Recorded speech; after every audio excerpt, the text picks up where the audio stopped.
Modi Yogi meeting से जुड़ी एक और बड़ी खबर इस वक्त आ रही है। यूपी में एके शर्मा को मिल सकती है बड़ी जिम्मेदारी।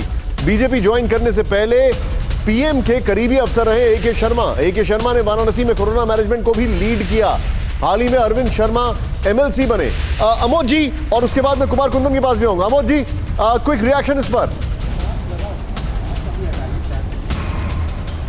देखिए, निश्चित तौर पे एके शर्मा ने जो काम किया है बनारस में और जिस तरह से कोविड मैनेजमेंट में उन्होंने अपना लोहा मनवाया है, उसको लेकर ये बात उठने लगी है कि उनको सरकार में कोई भूमिका महत्वपूर्ण दी जा सकती है और उनको कैबिनेट मंत्री बनाया जा सकता है। इस बैठकों के दौर के बाद अगले 2-3 दिन में जब भी वहाँ कैबिनेट एक्सपेंशन होगा, आपने जो पॉइंट रखा, मैं सीधे आ रहा हूँ इस वक्त। और एक कुमार कुंदन मेरे साथ है। कुमार कुंदन, पहले तो यूपी सदन में क्या हलचल है मुझे ये बताइए। और ये जो कैबिनेट एक्सपेंशन की बात है, मैं आपसे पूछूंगा।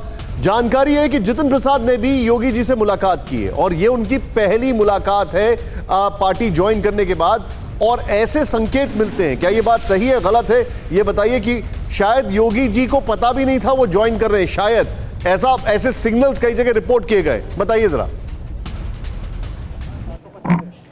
देखिए, इस वक्त मैं उत्तर प्रदेश सदन के सामने खड़ा हूं और तस्वीरों में दिखाना चाहूँगा कि अब से थोड़ी ही देर बाद, मतलब 10 से 15 मिनट बाद प्रधानमंत्री कार्यालय के लिए वो निकलेंगे। प्रधानमंत्री से मिलने के लिए उनके आवास के लिए निकलेंगे और पुलिस और सारी जो चाक चौबंद व्यवस्था है, जो बैरिकेटिंग है, वो लग गई है, पहली बात।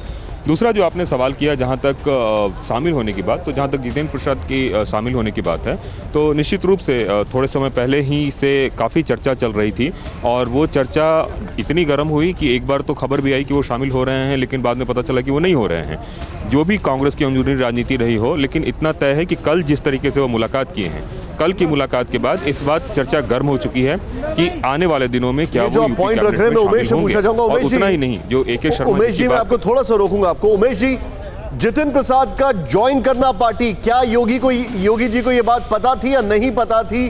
क्या उनकी सहमति से हुआ या नहीं हुआ? क्या इसके ऊपर अंदर खाने खबर आ रही है?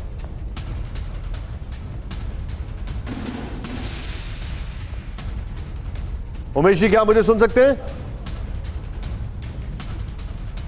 जी, आवाज आ रही है, पूछें। मैं आपसे ये पूछा था जितिन प्रसाद के ज्वाइन करने को लेकर, क्या इसके बारे में जानकारी है? क्योंकि उनकी बताया जा रहा है यहां पर योगी जी से मुलाकात भी हुई है, लेकिन ये उनकी पहली मुलाकात है। अभी उनका ज्वाइनिंग को लेकर कोई भी प्रदेश का नेता भी मौजूद नहीं था और कोई ये सारी चीजें मौजूद नहीं थी। ऐसा एक स्कूल ऑफ थॉट है, ऐसा रिपोर्ट किया जा रहा है कि शायद योगी जी को पता भी नहीं था कि वो ज्वाइन करने वाले हैं। देखिए, पार्टी में किसको शामिल करना है, किसको नहीं शामिल करना है, इसके लिए संगठन पूरी तरीके से तैयारी कर रहा था। और जिस तरीके से बीएल संतोष के यहाँ पर आना हुआ था, तमाम फीडबैक लिए गए थे। जितिन प्रसाद एक बड़ा चेहरा है, ब्राह्मण चेहरा है, और जिस तरीके से कांग्रेस पार्टी में उनको दरकिनार किया गया था, उसका कहीं न कहीं फ़ायदा उठाया है भारतीय जनता पार्टी ने और संगठन ने उनको शामिल कराया। मैं आपको बताना चाहूँगा, इससे भारतीय जनता पार्टी को कितना फ़ायदा होता है ये तो बात की बात होगी, लेकिन कांग्रेस का नुकसान जरूर हुआ है इसके चलते। क्या नुकसान हुआ है कांग्रेस का इसके चलते?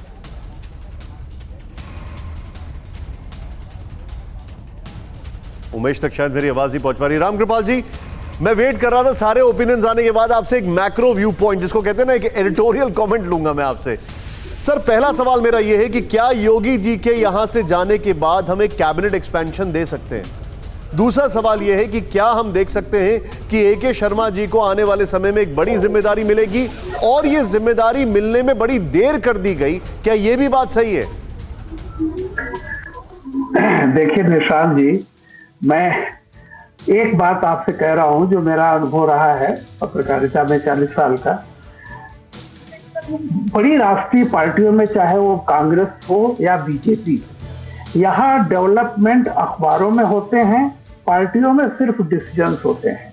और अगर कोई डेवलपमेंट अंदर खाने चल रहा है तो आप ये बताइए कि योगी जी और मोदी जी अगर एक बात कर रहे हैं अकेले में, या अमित शाह जी योगी जी बात कर रहे हैं, तो सूत्रों ने बताया, सूत्र से या तो अमित शाह जी हो सकते हैं या योगी जी हो सकते हैं, बाकी कौन सा सूत्र है? तो अखबारों का पेट भरता रहे, ये अटकलें मैं हमेशा से देखता रहा हूँ।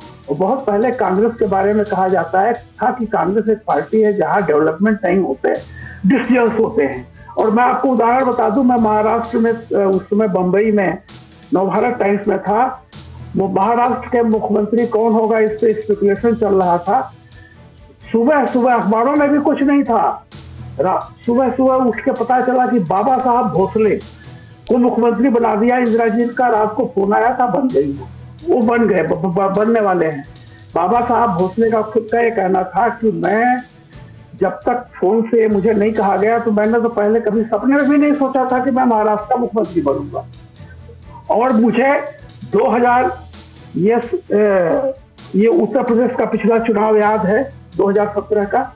हम एक स्टूडियो में डिस्कशन कर रहे थे, कहीं से भी रिजल्ट आने के बाद से लेकर के मुख्यमंत्री बनने तक में कहीं से किसी आदमी का नाम नहीं आ रहा था। जो नाम आ रहे थे और अचानक पता चला कि होगी। सर उस स्टूडियो में मैं भी था आप ही के साथ। हाँ, वही कह रहा हूँ कि तो ईमानदारी से आप सब जानते हैं ये डेवलपमेंट अखबारों में होते रहते हैं। कोई भी राष्ट्रीय बड़ी पार्टी की छोटी पार्टी आप देख लीजिए, कांग्रेस तो सत्ता में नहीं है, बहुत कम सिकुड़ गई है, छोटी हो गई है। वहां पे असंतोष का देख लीजिए। मैं एक बात फिर कहता हूँ, जिस राजनीतिक दल में असंतोष नहीं है वो डेड है, खत्म हो चुका है। असंतोष, अगर आप स्वप्रदर्शी हैं, आपको जीतने का है, हमेशा कहा जाता है ये राजनीतिक नेता जो है सपनों में जीता है। आप सपने नहीं देखेंगे, बड़े लक्ष्य नहीं रखेंगे, हर जगह होता है। आप कौन से एक परिवार में बता दीजिए कि जहां पर 5 भाई हों, पांचों एक मत पर हों, पिता पुत्र में मतभेद होते हैं। मैं ये कह रहा हूं कि आशंकाएं भी सही हो सकती है, संभावनाएं भी सही हो सकती है। एक पक्ष के लिए आशंका होगी, दूसरे पक्ष के लिए संभावना होगी। परवाह देश की, सोमवार से शुक्रवार रात 10 बजे TV9 भारतवर्ष पर।